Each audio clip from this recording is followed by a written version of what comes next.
MR.OverLord, it's time for you to start making videos again. Great. What game do I have lined up again? A.I.R.A Genesis. Oh, that. Well, I'll be ready shortly. Just let me exit the simulation room. Welcome to a new review for this year. So, this week we have A.I.R.A Genesis by Spyro Vortex, formerly known by the H-game Flash scene as Spyro 00. Believe it or not, I may be making an ass of myself, but my only source is an F95 post, but this is a prequel to the game known as A.I.R.A Advanced Rogue Intelligence Assault, a fairly ambitious 18+ Flash game, but enough about the game's history. Let's dive right on in. Oh, and by the way, if you're new here, welcome. But I'm going to spoil this game to hell and back. So, you play as Ariel, or Ari for short, a space merc, I guess, getting money for her sick boyfriend. Also, this is how Ariel and the rest of the girls meet up in the Flash game. So, after finding out more stuff about Genko, and, well, Geo getting a cure, and a quick argument from Ari, Geo kinda goes completely AWOL. This is setting up for the events for the Flash game. Now, in general, the story does serve its purpose as a prequel pretty good. However, there is going to be some slight retcons here and there if you have played the Flash game to its fullest. For example, in the beginning, Ari said that Geo was not her boyfriend, but here they're lovers. Hell, even married. So, yeah, so if you played A.I.R.A, some of the stuff may bug you up. Now, presentation. This game has much to be desired. The character models are passable. Keyword, passable. Nigga, what you doing out here with all this ass? Double cheeked up on a Thursday afternoon, hella ass, the sun is still out. The girls themselves look on par with Rumble Heroines, another game that I reviewed. But other than that, the other character models are, well, nice fucking models! I can at least give it this. At least it's somewhat consistent, which I like.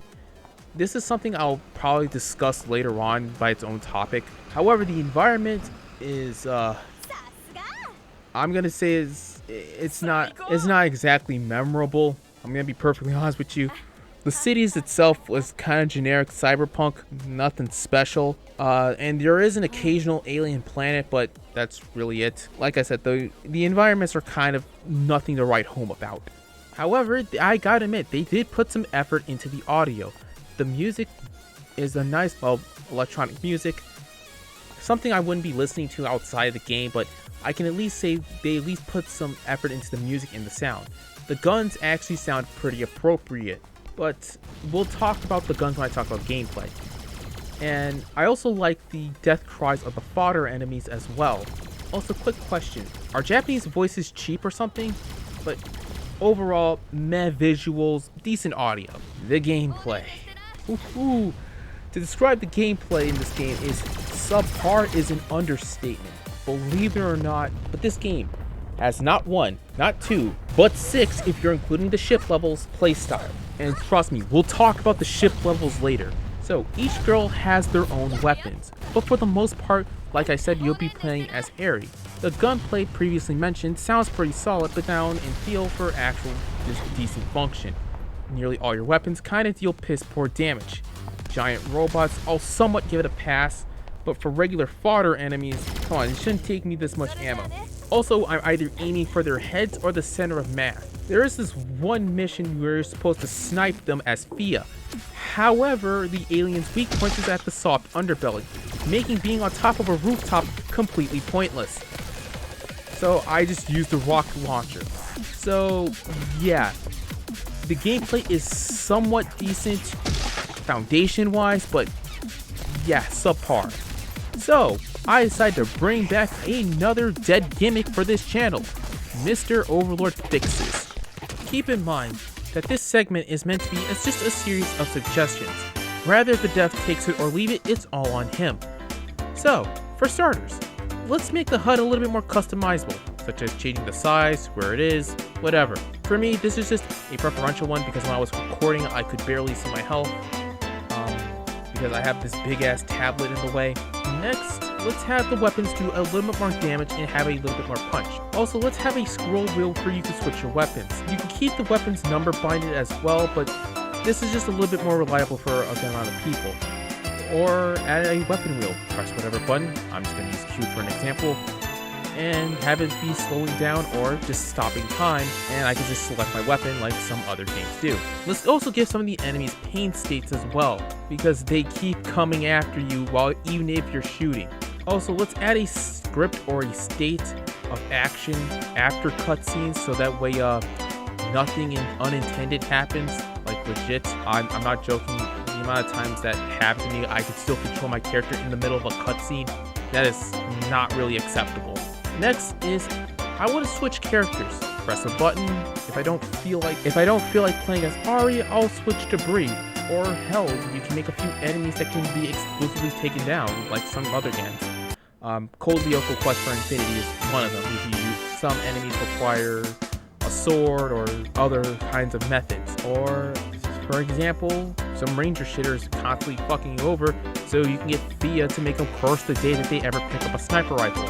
Or if an enemy's stunning a melee fighter, you can either use one of your other melee fighters or your ranged fighter to kill them. Now for the ships. My god, they are my least favorite out of all the playstyles. There's only two real options. One, scrap the entire thing, or change some stuff around.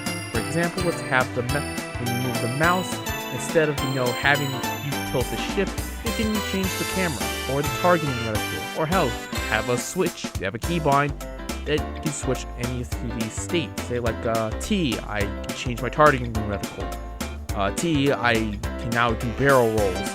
T, I can change the camera to however I see fit.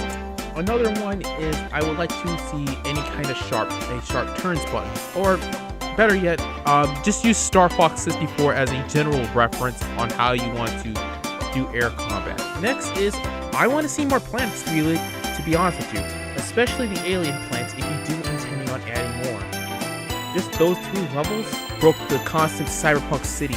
While you're at it, actually take the time to actually plan out your area. And as for the graphics, well, a $30 shader from Unity will hopefully do the job. Hello again. Overlord forgot to add this, and so that's why I'm here. You can also add other forms of electronic music, such as drum bass, glitch hop, melodic dubstep, future bass, and many more, and don't be afraid of making the guns sound more meaty as well. Overall, this game is a very subpar experience. If you are going to buy this game for some godforsaken reason, I suggest do it while it's on sale, or just outright pirating it, especially for the price of what they're asking for. I understand turning a profit, but still, hell, even if it's all its fault, for some reason within me knowing the game's history, well, particularly the dev's history, I respect it a whole lot, no joke. But don't mistake respect for it being good. It's still subpar at best and downright bad at worst. Until then, everyone, good night and good luck. No Patreon shoutouts this week, but hey, if you are, please leave a comment below. Hello, one more time.